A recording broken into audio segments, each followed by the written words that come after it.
어느 날 갑자기 제 인생이 완전히 뒤바뀌었습니다. 트럼프 정권의 외국인 전수조사 정책이 발표되자마자 말이에요. 평범한 어느 날 오후 캠퍼스에서 공부하고 있던 저에게 이민 단속국 직원이 다가왔어요. 당신 체류 목적에 위법 소지가 있다는 말과 함께요. 그 순간 제 머릿속이 하얘졌습니다. 뭔가 잘못된 거 아닐까요? 저는 법을 어긴 적이 없는데 말이에요. 주변 학생들의 시선이 저에게 쏠렸어요.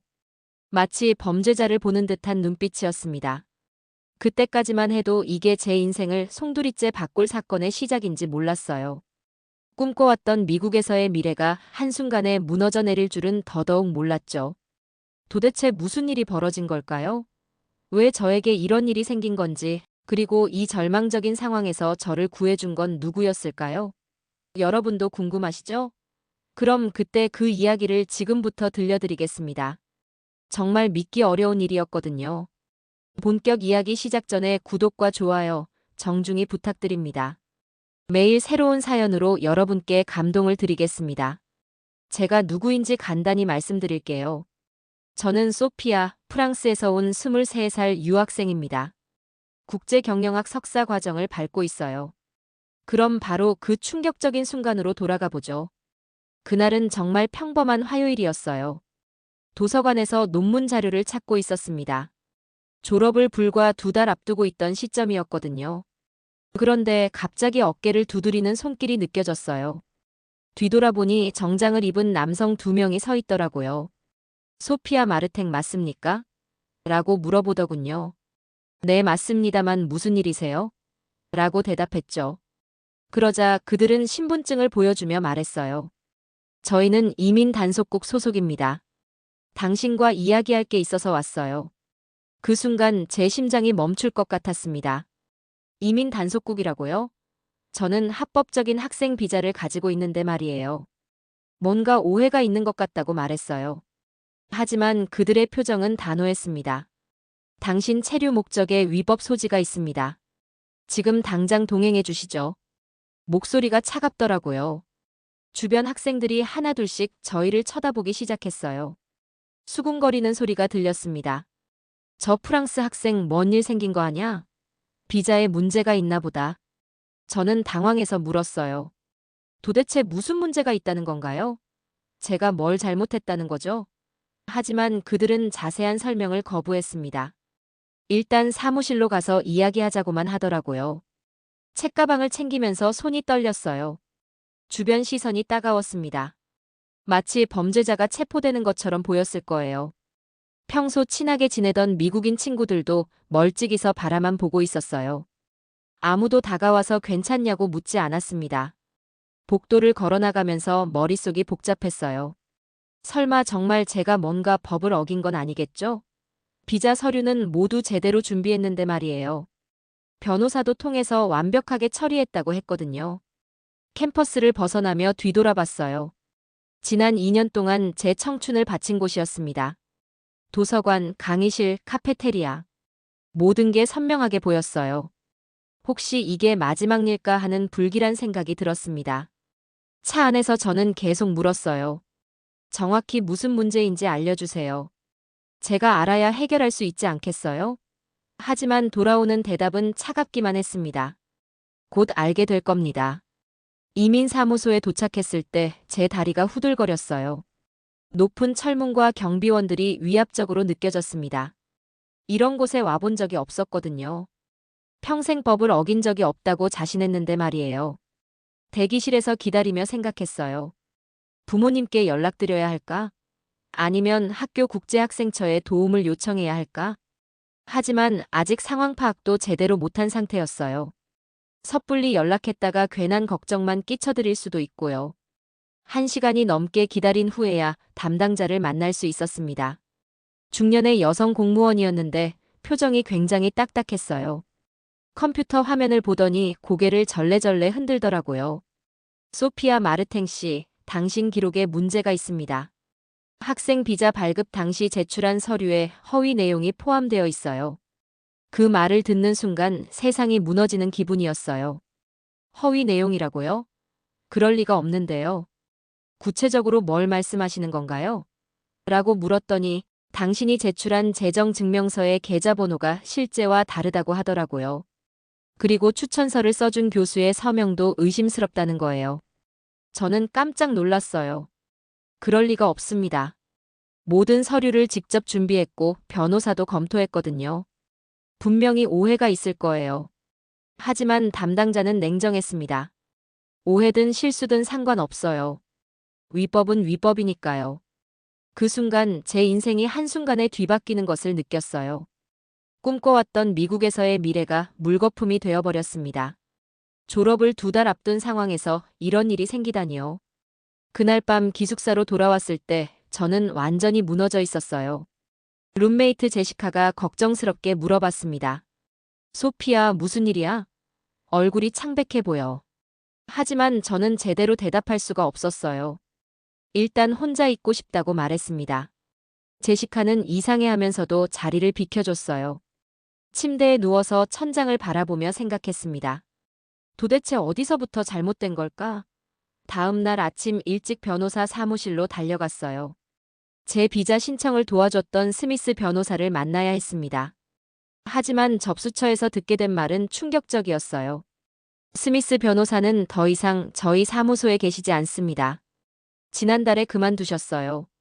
뭐라고요? 그럼 제 케이스는 어떻게 되는 건가요? 죄송하지만 인수인계가 제대로 이루어지지 않아서 자세한 내용을 모르겠습니다. 그 말을 듣는 순간 머리가 하얘졌어요. 제가 지불한 변호사 비용만 해도 5,000달러가 넘었거든요. 그런데 담당 변호사가 사라졌다니요. 설상가상으로 제 케이스 파일도 제대로 보관되지 않았다고 하더라고요.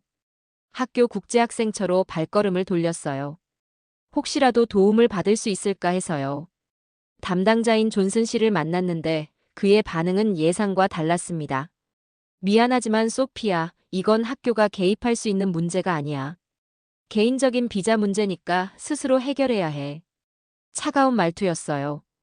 지난 2년 동안 학교를 위해 얼마나 열심히 활동했는지 아실 텐데 말이에요. 학생회 활동도 했고 국제학생 멘토링 프로그램도 운영했습니다. 학교 홍보 영상에도 출연했고요. 하지만 정작 제가 도움이 필요할 때는 아무도 손을 내밀지 않더라고요. 오후에는 친구들을 만나러 카페테리아로 갔어요. 평소 같이 어울리던 미국인 친구들이 있었습니다.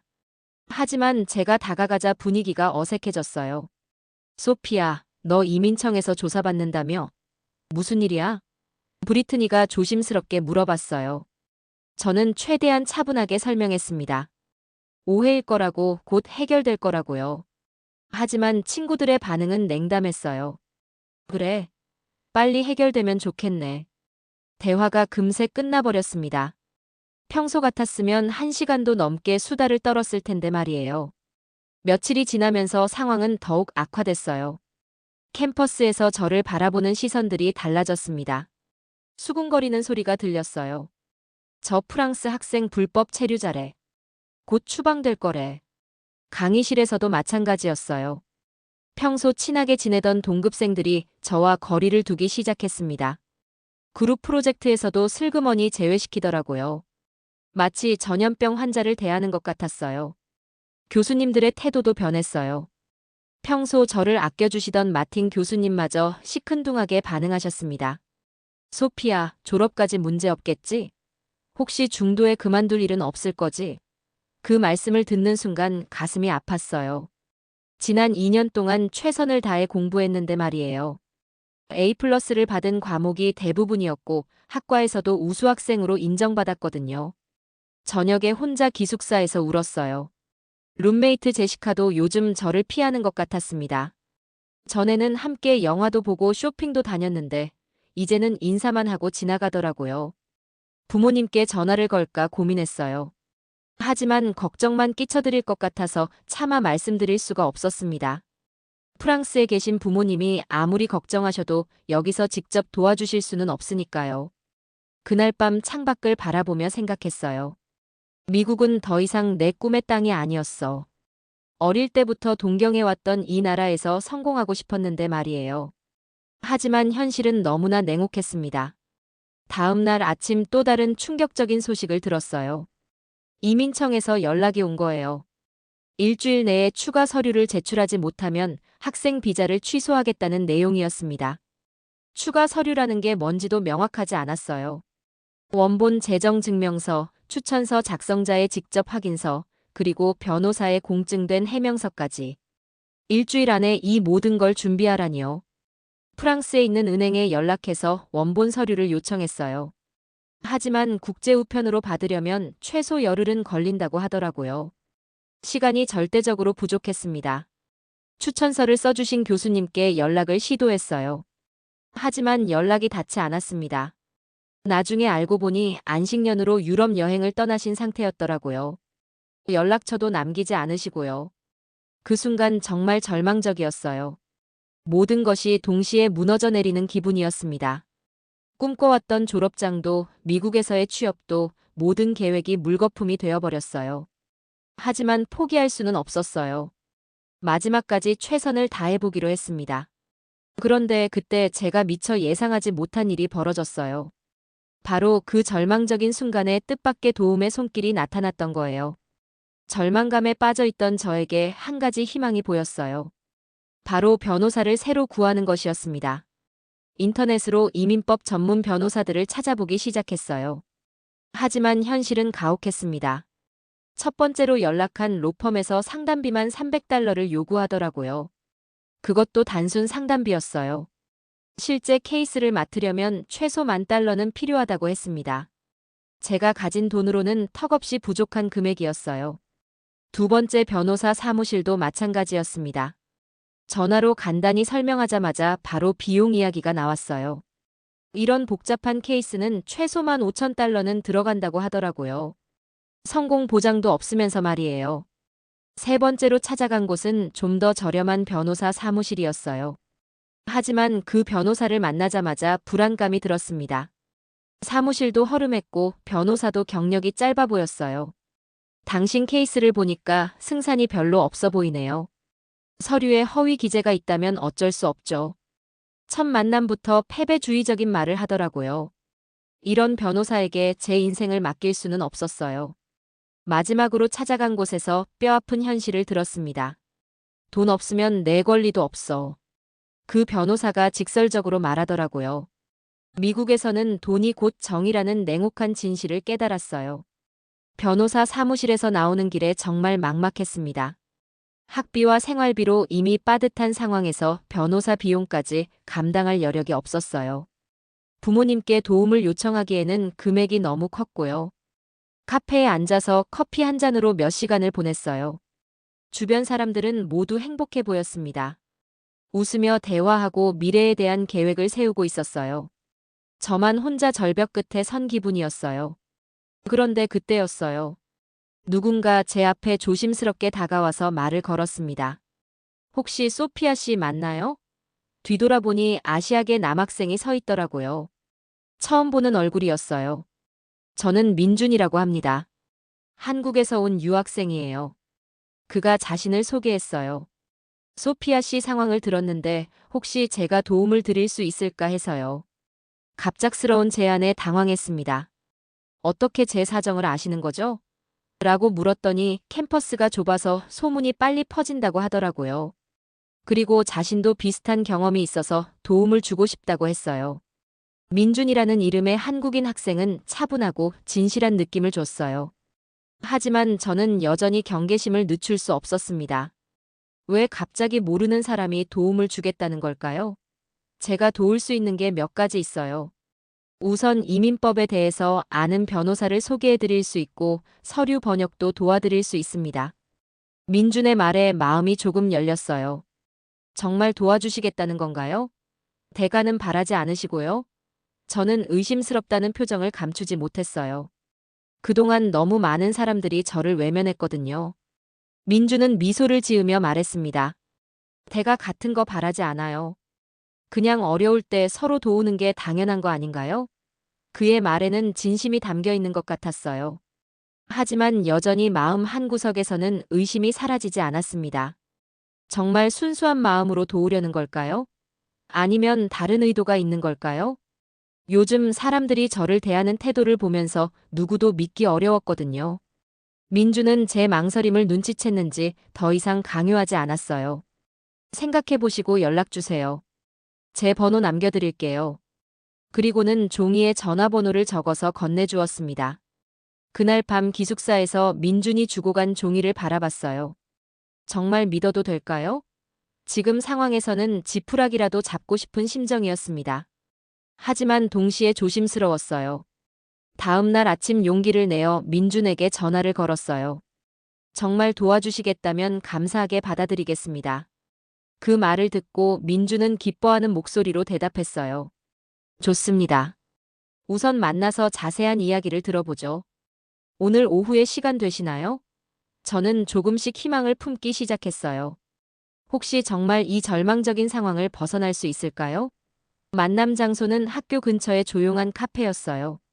민주는 시간에 정확히 와서 기다리고 있었습니다. 그리고 두툼한 파일을 가져왔더라고요. 뭔가 준비를 많이 해온 것 같았어요. 소피아 씨 상황을 정리해보니 해결 방법이 몇 가지 있어 보여요. 민준이 차분하게 설명해주기 시작했습니다. 우선 원본 서류를 빨리 받는 방법부터 알아봤다고 하더라고요. 프랑스 대사관에 연락해서 긴급 처리를 요청할 수 있어요. 그리고 추천서 교수님도 찾을 방법이 있을 거예요. 민준의 말을 듣고 있자니 조금씩 희망이 생기기 시작했어요. 하지만 여전히 마음 한편으로는 의심스러웠습니다. 이 사람이 정말 순수한 마음으로 도우려는 건지 아니면 다른 목적이 있는 건지 알 수 없었어요. 하지만 지금 상황에서는 선택의 여지가 없었습니다. 그렇게 저의 외로운 싸움에 뜻밖의 동반자가 나타났어요. 그런데 과연 이 한국인 학생을 믿어도 될까요? 그리고 정말 이 절망적인 상황을 함께 헤쳐나갈 수 있을까요? 저는 여전히 확신할 수 없었어요. 민준과 함께 문제 해결을 위해 며칠간 노력했어요. 그는 정말 성실하게 도와줬습니다. 프랑스 대사관에 연락하는 것부터 교수님 연락처 찾기까지 함께 해줬거든요. 하지만 제 마음속 의심은 쉽게 사라지지 않았어요. 어느 날 저녁 기숙사에서 룸메이트 제시카와 이야기를 나누고 있었어요. 그런데 제시카가 의외의 말을 하더라고요. 소피야, 요즘 그 한국인 학생이랑 자주 다니더라. 조심해야 할 거 아냐? 무슨 말씀이세요? 제가 되물었더니 제시카는 걱정스러운 표정을 지었어요. 혹시 그 사람이 너를 이용하려는 건 아닐까? 요즘 외국인들끼리 서로 고발하는 일도 많다던데. 그 말을 듣는 순간 머리가 복잡해졌어요. 설마 민준이 저를 신고하려는 건 아니겠죠? 하지만 생각해보니 이상한 점들이 하나둘씩 떠올랐습니다.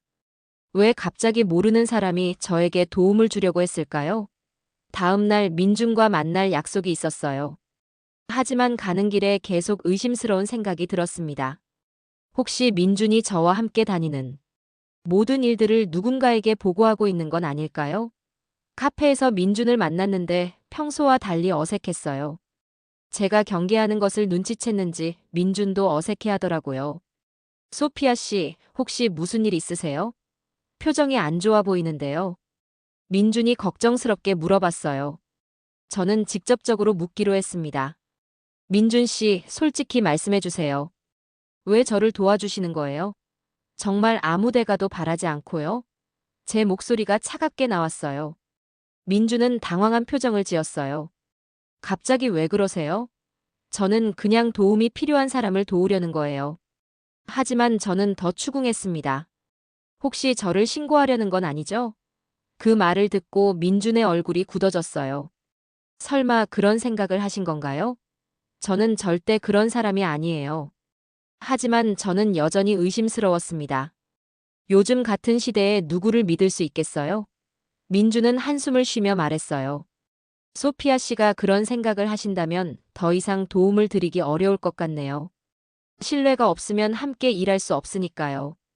그리고는 자리에서 일어나려고 했어요. 그 순간 저는 패닉 상태가 됐어요. 정말 민준이 떠나버리면 어떡하죠? 지금 상황에서는 그가 유일한 도움이었거든요. 잠깐요, 민준 씨. 제가 너무 예민했나 봐요. 민준은 다시 앉으며 말했어요. 소피아 씨 마음은 이해해요. 지금 힘든 상황이니까 누구든 의심스럽겠죠. 하지만 저는 정말 순수한 마음으로 도우려는 거예요. 그날 밤 기숙사에서 혼자 생각해봤어요. 민준을 의심하는 게 맞을까요? 아니면 제가 너무 예민해진 걸까요? 요즘 모든 사람이 적으로 보이는 것 같았어요. 며칠 후 더욱 충격적인 일이 벌어졌어요. 캠퍼스에서 다른 한국인 학생을 만났는데 그가 무서운 이야기를 해줬어요. 요즘 외국인들끼리 서로 신고하는 일이 정말 많다더라고요. 이민청에서 신고 보상금까지 준다는 거예요. 불법 체류자나 비자 위반자를 신고하면 돈을 준다는 말이었어요. 그 이야기를 듣고 더욱 민준이 의심스러워졌습니다. 다음 날 민준에게 전화를 걸어서 직접 물어봤어요. 혹시 신고 보상금에 대해서 아세요? 민준은 잠시 침묵하더니 대답했어요. 그런 제도가 있다는 건 알지만 저와는 상관없는 일이에요. 하지만 저는 여전히 의심스러웠어요. 혹시 민준이 저와 함께 있으면서 제 모든 행동을 관찰하고 있는 건 아닐까요? 그리고 나중에 저를 신고해서 돈을 받으려는 건 아닐까요? 그런 생각들이 머릿속을 맴돌면서 민준과의 만남이 부담스러워졌어요. 매번 만날 때마다 경계심을 늦출 수 없었습니다. 민준도 제 변화를 느꼈는지 점점 거리감을 두더라고요. 어느 날 민준이 저에게 말했어요. 소피아 씨, 저를 믿지 못하신다면 혼자서 해결해 보시는 게 어떨까요? 계속 의심받으면서 도움을 드리기가 힘들어요. 그의 말에 가슴이 아팠어요. 하지만 동시에 안도감도 들었어요.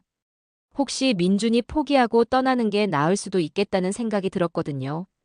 그럼 더 이상 그를 의심하면서 스트레스 받을 필요도 없고요. 그런데 그날 저녁 뜻밖의 일이 벌어졌어요. 이민청에서 연락이 온 거예요. 소피아 마르탱 씨, 내일 오전에 꼭 출석해 주세요. 추가 조사가 필요합니다. 목소리가 차갑고 단호했어요. 그 순간 민준이 생각났어요. 혹시 정말 그가 저를 신고한 건 아닐까요? 아니면 제가 의심한 게 사실이었던 걸까요? 손이 덜덜 떨렸습니다. 급하게 민준에게 전화를 걸었어요. 민준 씨, 혹시 이민청에 저에 대해서 뭔가 말씀하신 적 있나요? 민준은 당황한 목소리로 대답했어요. 무슨 말씀이세요? 저는 그런 적 없는데요. 하지만 저는 믿을 수 없었어요. 너무나 의심스러웠습니다. 정말 우연의 일치일까요? 아니면 민준이 뒤에서 무슨 일을 꾸미고 있었던 걸까요? 그날 밤 잠을 이룰 수 없었어요. 내일 이민청에 가면 무슨 일이 벌어질까요? 혹시 정말 추방 명령이 떨어지는 건 아닐까요? 그리고 모든 게 민준 때문인 건 아닐까요? 새벽에 민준에게서 문자가 왔어요. 소피아 씨, 내일 이민청에 혼자 가지 마세요. 제가 함께 가겠습니다. 하지만 저는 더욱 의심스러웠어요. 왜 함께 가려고 하는 걸까요? 혹시 현장에서 저를 완전히 곤란하게 만들려는 계획인 건 아닐까요? 아니면 자신이 신고했다는 사실을 숨기려는 건 아닐까요? 온갖 나쁜 생각들이 머릿속을 가득 채웠어요. 그런데 그 순간 민준이 예전에 했던 말이 떠올랐어요. 내 나라 사람들은 어려울 때 서로를 버리지 않아. 난 그냥 그걸 지켜온 것뿐이야. 그때는 별로 신경 쓰지 않았던 말이었는데 왜 갑자기 생각났을까요? 정말 민준을 믿어야 할까요? 아니면 끝까지 의심해야 할까요? 내일 이민청에서 모든 진실이 밝혀질 것 같았어요. 그리고 그때 민준의 진짜 모습도 알 수 있을 거예요. 이민청 앞에 도착했을 때 민준이 이미 기다리고 있었어요. 제가 늦을까봐 일찍 와서 기다렸다고 하더라고요. 하지만 저는 여전히 그를 완전히 믿을 수 없었습니다. 소피아 씨, 긴장하지 마세요. 진실만 말하면 돼요. 민준이 격려해줬지만 저는 그의 말이 의심스럽기만 했어요. 혹시 저를 안심시켜놓고 뒤통수를 치려는 건 아닐까요? 대기실에서 기다리는 동안 민준은 계속 서류를 정리해줬어요. 어떤 질문이 나올지 예상해서 답변도 미리 준비해주고요. 하지만 저는 그 모든 게 연기처럼 느껴졌습니다. 드디어 제 차례가 됐어요. 조사관은 중년의 엄한 남성이었습니다. 컴퓨터 화면을 보더니 첫 마디부터 날카로웠어요. 소피아 마르탱 씨, 당신에 대한 새로운 제보가 들어왔습니다. 새로운 제보라고요? 저는 깜짝 놀라며 물었어요. 무슨 내용인가요? 조사관은 냉정하게 대답했습니다. 당신이 학생 신분으로 불법 취업을 했다는 제보예요. 그럴 리가 없는데요. 저는 아르바이트 같은 것도 한 적이 없어요. 하지만 조사관은 서류를 들어보이며 말했어요. 여기 증거가 있습니다. 당신이 과외를 했다는 증언이 있어요. 과외라고요? 저는 정말 놀랐어요. 친구를 도와서 프랑스어를 가르쳐 준 적은 있지만 돈을 받은 적은 없거든요. 그런데 그것도 불법 취업으로 간주된다는 거예요. 누가 그런 제보를 한 거죠? 제가 물었더니 조사관은 제보자의 신원은 밝힐 수 없다고 했어요. 하지만 신뢰할 만한 정보라고 하더라고요. 그 순간 민준이 떠올랐어요. 혹시 정말 민준이 저를 신고한 건 아닐까요? 프랑스어 과외 이야기는 민준에게만 했었거든요. 다른 사람들은 모르는 내용이었어요. 의심이 확신으로 바뀌는 순간이었습니다. 조사관은 계속 압박했어요. 당신 주변 사람들도 조사 대상입니다. 특히 최근에 당신과 자주 어울리던 한국인 학생 말이에요. 그 말을 듣고 더욱 확신이 들었어요. 민준이 저를 이용해서 정보를 빼낸 다음 신고한 게 분명해요. 그래서 자신도 조사받는 척하면서 의심을 피우려는 거겠죠. 정말 치밀한 계획이었어요. 조사를 마치고 나왔을 때 민준이 걱정스럽게 물어봤어요. 어떻게 됐어요? 하지만 저는 차갑게 대답했습니다. 당신이 신고했다면서요? 과외 이야기는 당신에게만 했는데 말이에요. 민준의 얼굴이 창백해졌어요. 소피아 씨, 정말 오해예요. 저는 그런 적 없어요. 하지만 저는 더 이상 그의 말을 믿을 수 없었습니다. 증거가 너무나 명확했거든요. 그럼 누가 신고했다는 거예요? 과외 이야기를 아는 사람은 당신뿐이에요. 제 목소리가 떨렸어요. 분노와 배신감이 동시에 밀려왔습니다.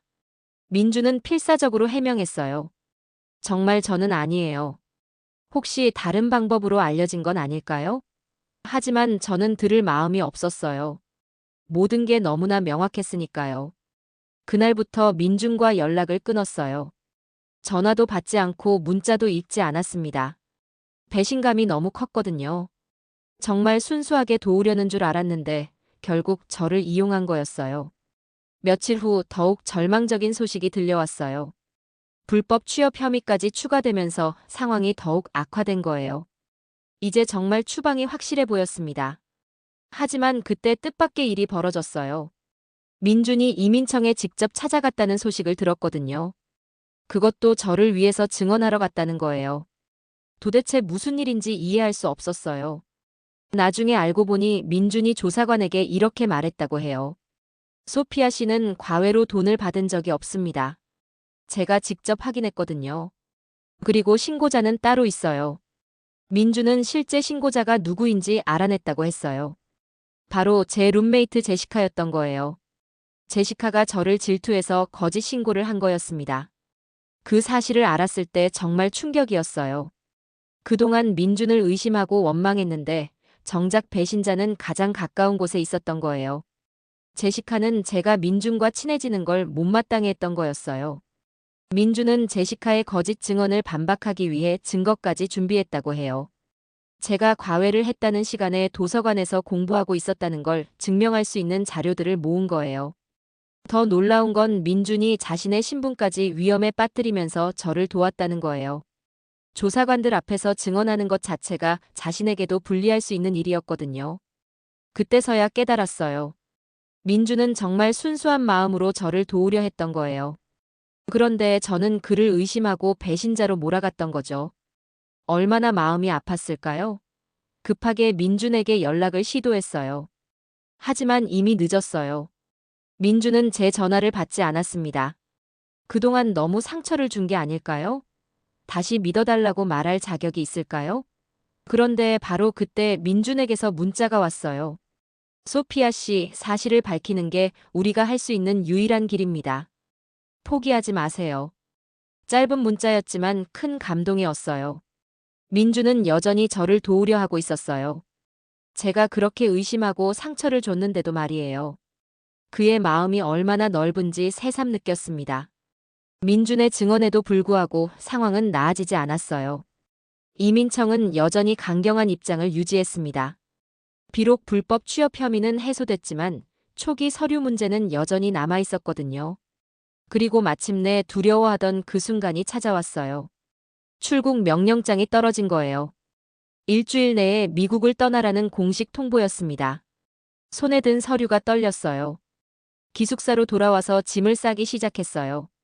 지난 2년 동안의 추억들이 담긴 물건들을 하나씩 정리하면서 눈물이 났습니다. 모든 꿈이 이렇게 끝나는 건가요? 룸메이트 제시카는 어디론가 사라졌어요. 아마 자신이 한 일이 들통난 걸 알고 피한 것 같았습니다. 방에는 저 혼자만 남겨져 있었어요. 친구들에게 작별 인사를 하려고 연락해봤지만 대부분 바쁘다는 핑계로 피했어요. 결국 아무도 마지막 인사를 받아주지 않았습니다. 정말 쓸쓸한 기분이었어요. 민준에게도 연락해봤어요. 그동안 의심해서 죄송했다고, 그리고 도움을 줘서 고맙다고 말하고 싶었거든요. 하지만 민준도 연락이 닿지 않았어요. 그날 저녁 혼자 캠퍼스를 걸으며 생각했어요. 정말 이대로 끝나는 건가요? 꿈꿔왔던 미국에서의 성공, 졸업 후 취업, 모든 계획이 물거품이 되는 거예요. 도서관 앞을 지나가는데 추억이 떠올랐어요. 처음 왔을 때의 설렘, 열심히 공부했던 밤들, 친구들과 함께 웃었던 순간들. 모든 게 이제 과거가 되어버렸어요. 공항에서 사용할 비행기표도 예약해야 했어요.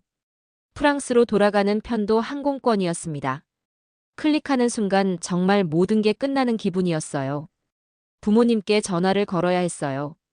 더 이상 숨길 수 없었거든요. 어머니는 전화를 받자마자 제 목소리가 이상하다고 하셨어요. 무슨 일이냐고 걱정스럽게 물으셨죠. 엄마, 저 한국에 가서 일 좀 할게요. 거짓말이었어요. 차마 추방당한다고 말씀드릴 수 없었거든요. 어머니는 갑작스럽다며 놀라셨지만 제 결정을 존중해 주셨어요. 그 다음 날 아침, 마지막으로 학교에 가서 퇴학 절차를 밟으려고 했어요. 국제학생처에서 서류를 처리하는데 직원들의 시선이 차갑더라고요. 마치 문제아를 보는 눈빛이었어요. 오후에 마지막으로 교수님들께 인사를 드리러 갔어요.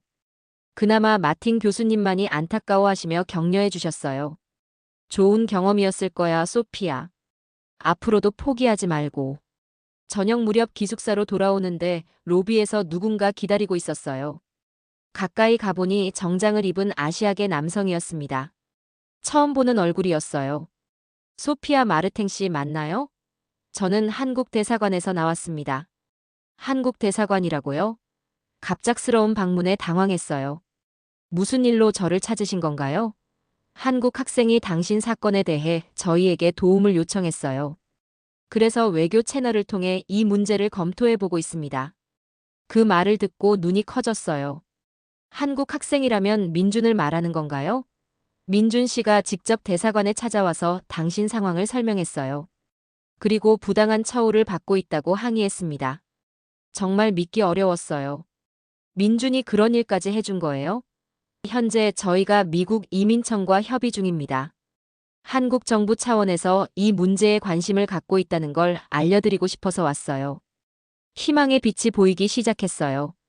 하지만 아직 확실한 건 아니라고 하더라고요. 외교적 노력이 성공할지는 미지수라는 거예요. 그래도 완전히 포기하지는 말라고 격려해 주셨어요. 그날 밤 민준에게 감사 문자를 보냈어요. 정말 고맙다고, 어떻게 이런 일까지 해줄 수 있냐고. 하지만 여전히 답장은 오지 않았어요. 아마 많이 상처받았을 거예요. 다음 날 아침 또 다른 연락이 왔어요. 이번에는 이민청에서였습니다. 외교부에서 연락이 왔으니 처리를 잠시 보류하겠다는 내용이었어요. 한 줄기 희망이었어요. 하지만 여전히 불안했어요. 정말 이 문제가 해결될 수 있을까요? 아니면 잠시 시간을 벌어주는 것뿐일까요? 민준이 없었다면 이런 기회조차 없었을 텐데 말이에요. 그제서야 깨달았어요. 민준이 얼마나 대단한 사람인지를. 저를 위해 자신의 시간과 노력을 아낌없이 쏟아부었을 뿐만 아니라 대사관까지 찾아가서 도움을 요청한 거예요. 제가 그동안 그를 얼마나 잘못 대했는지 반성이 됐어요. 의심하고 원망했던 제 자신이 부끄러웠습니다. 민준의 따뜻한 마음을 알아보지 못했던 거죠. 한국 대사관의 개입으로 상황이 조금씩 변하기 시작했어요. 이민청에서 재조사를 하겠다는 연락이 왔고 학교에서도 청문회를 열겠다고 했습니다. 마지막 기회였어요. 청문회 전날 밤 민준이 드디어 연락을 줬어요. 내일 청문회에서 진실을 말하세요. 모든 걸 솔직하게 털어놓으시라고요. 그리고 용기를 잃지 말라고 격려해줬어요. 민준에게 그동안 미안했다고 사과하고 싶었어요. 하지만 통화는 금세 끝나버렸습니다. 아마 아직도 상처가 남아있을 거예요. 당연한 일이죠. 청문회 당일 학교 대강당에는 생각보다 많은 사람들이 모였어요. 학생들, 교수들, 심지어 언론인들까지 와 있었습니다. 제 사건이 화제가 된 것 같았어요. 청문회 위원장이 저를 소개하며 발언 기회를 줬어요. 마이크 앞에 선이 떨렸습니다. 이게 정말 마지막 기회라는 생각이 들었어요. 저는 소피아 마르탱입니다. 프랑스에서 온 유학생이에요. 목소리가 떨렸지만 최대한 또렷하게 말했습니다. 오늘 이 자리에서 진실을 말씀드리고 싶어요. 처음부터 차근차근 설명했어요. 제가 어떻게 미국에 오게 됐는지, 얼마나 열심히 공부했는지, 그리고 갑자기 어떤 일이 벌어졌는지를요. 청중들이 집중해서 들어주고 있었어요. 비자 서류 문제는 제가 전혀 모르는 사이에 발생한 일이었어요. 담당 변호사가 실수했거나 고의로 잘못된 정보를 기재한 것 같습니다. 저는 피해자예요. 그리고 불법 취업 혐의는 완전히 거짓이었어요. 룸메이트가 저를 질투해서 허위 신고를 한 거였습니다. 이 모든 진실을 밝혀낸 건 한국인 친구 덕분이에요. 민준이라는 한국 학생이 저를 도와줬습니다. 아무 대가도 바라지 않고 순수하게 도와준 거예요. 객석에서 민준을 찾아봤는데 보이지 않았어요. 처음에는 저도 그를 의심했어요. 왜 갑자기 모르는 사람이 도와주려 하는지 이해할 수 없었거든요. 하지만 그는 끝까지 저를 믿어주고 도와줬습니다. 제가 가장 절망적일 때, 모든 사람이 저를 외면할 때, 오직 그 한국인 친구만이 제 편에 서 있었어요. 심지어 한국 대사관까지 찾아가서 도움을 요청해 준 거예요. 목소리가 떨리기 시작했어요. 감정이 북받쳐 올랐습니다. 저는 잘못한 게 없어요. 단지 꿈을 이루기 위해 열심히 노력했을 뿐입니다. 하지만 시스템의 허점 때문에 희생양이 된 거예요. 미국 친구들은 모두 저를 외면했어요. 학교도 도움을 주지 않았고요. 하지만 한국인 친구는 달랐습니다. 끝까지 제 곁에서 싸워줬어요. 눈물이 흘러내렸어요. 그 친구가 저에게 했던 말이 있어요. 내 나라 사람들은 어려울 때 서로를 버리지 않는다고요. 그 말이 무슨 뜻인지 이제 알겠어요. 정말 따뜻한 의리였어요. 청중들이 숙연해졌어요. 몇몇 사람들은 눈물을 흘리고 있었습니다. 제 진심이 전해진 것 같았어요. 위원들도 진지한 표정으로 듣고 있었고요. 저는 한국이라는 나라를 제대로 알지 못했어요. 하지만 한 명의 한국인을 통해서 그 나라의 진정한 모습을 배웠습니다. 어려운 사람을 도우는 따뜻한 마음을 말이에요. 만약 제가 이 학교를 떠나게 된다면 아쉽지만 받아들이겠어요. 하지만 한 가지만은 꼭 말하고 싶어요. 제 곁에서 끝까지 버티며 싸워준 건 한국인이었습니다. 그 친구 덕분에 절망적인 상황에서도 희망을 잃지 않을 수 있었어요. 인종도 다르고 문화도 다른데 왜 그렇게 도와줬을까요? 바로 사람에 대한 기본적인 사랑 때문이었어요. 마지막으로 하고 싶은 말이 있어요. 청중들을 바라보며 힘껏 외쳤습니다. 한국인의 따뜻한 마음을 절대 잊지 않겠습니다. 그리고 언젠가 저도 그런 사람이 되고 싶어요. 발언을 마치고 자리로 돌아가는데 박수 소리가 들렸어요. 처음에는 작은 박수였다가 점점 커졌습니다. 마침내 대강당 전체가 박수로 가득 찼어요. 위원장이 잠시 휴정을 선언했어요. 그 사이 여러 사람들이 저에게 다가와서 용기 있는 발언이었다고 격려해줬습니다.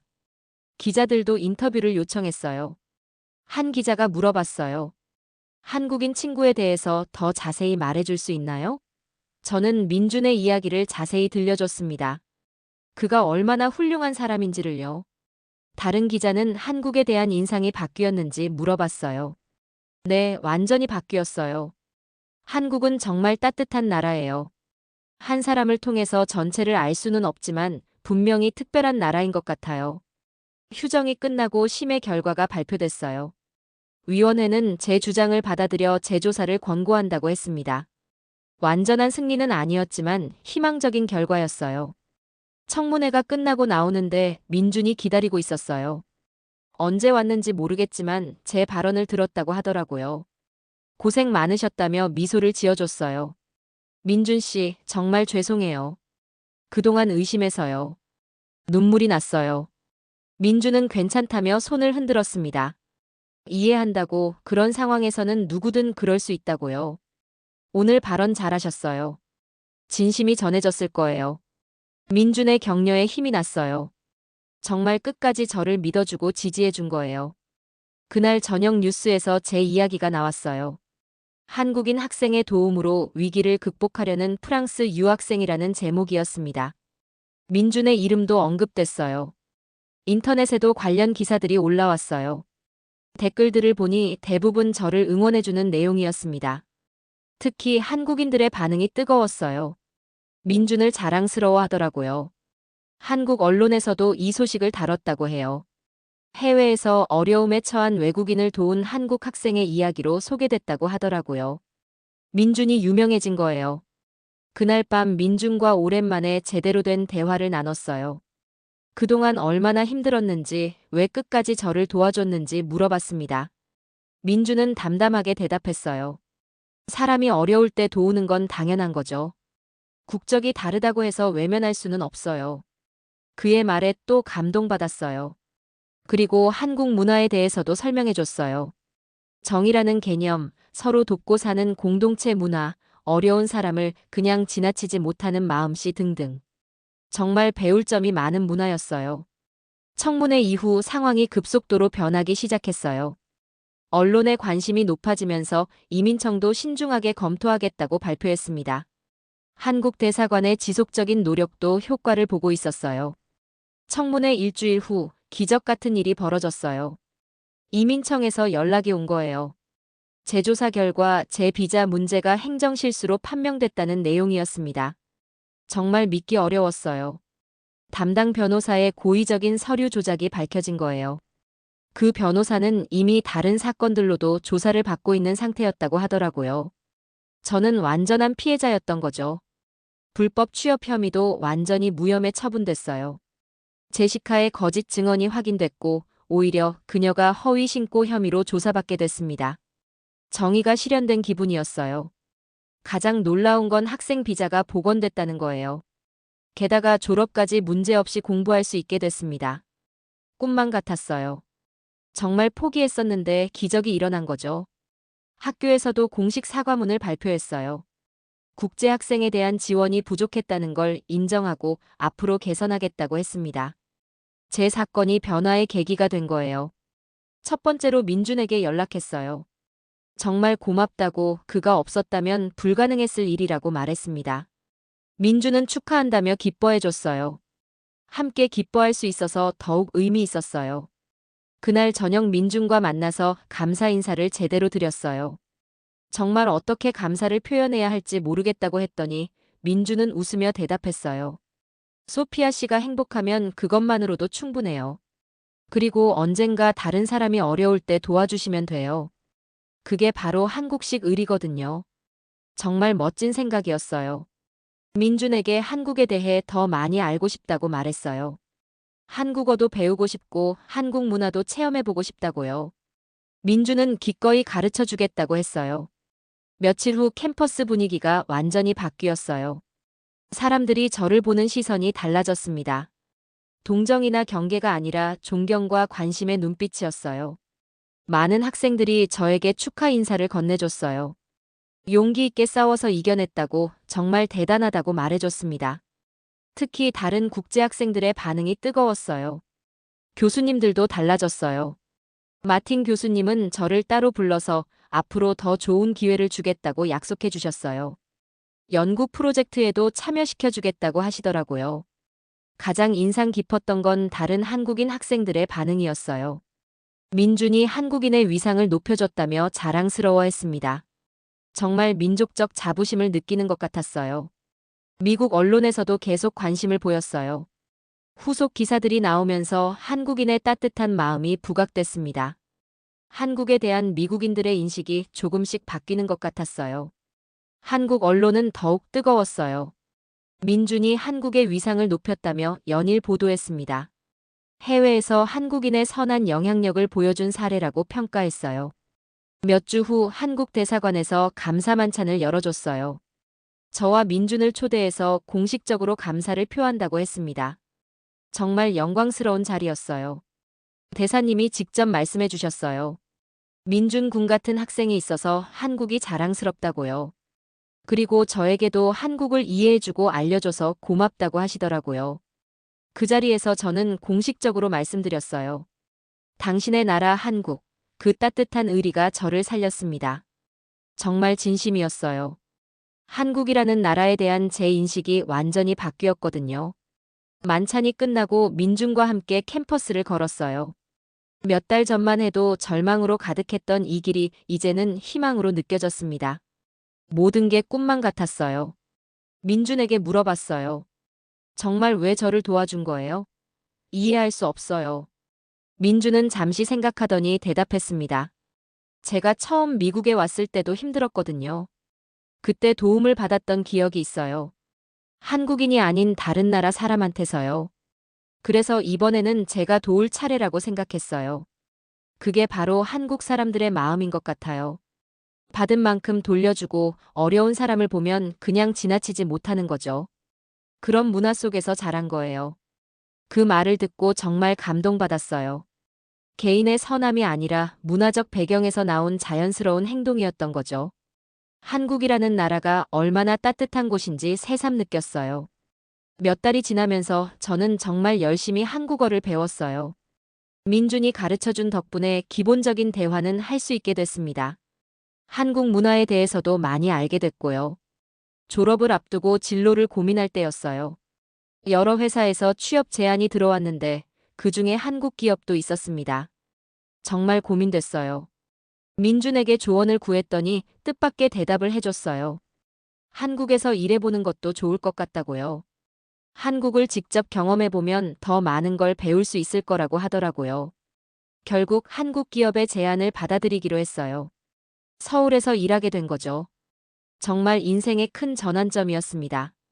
이 모든 일의 시작이 민준이었으니까요. 마지막 학기를 마치면서 생각해봤어요. 비자의 벽을 넘은 건 돈도 권력도 아니었어요. 그것은 바로 국경을 넘어선 한국인의 마음이었습니다. 민준 같은 사람이 있는 한국이라는 나라에서 새로운 인생을 시작하게 됐어요. 정말 운명적인 만남이었던 것 같아요. 앞으로 저도 누군가에게 도움이 되는 사람이 되고 싶어요. 그리고 언젠가는 제가 받은 도움을 다른 사람에게 베풀고 싶어요. 그게 바로 민준이 가르쳐준 한국식 의리니까요. 이제 저도 그 따뜻한 마음의 일부가 되고 싶습니다.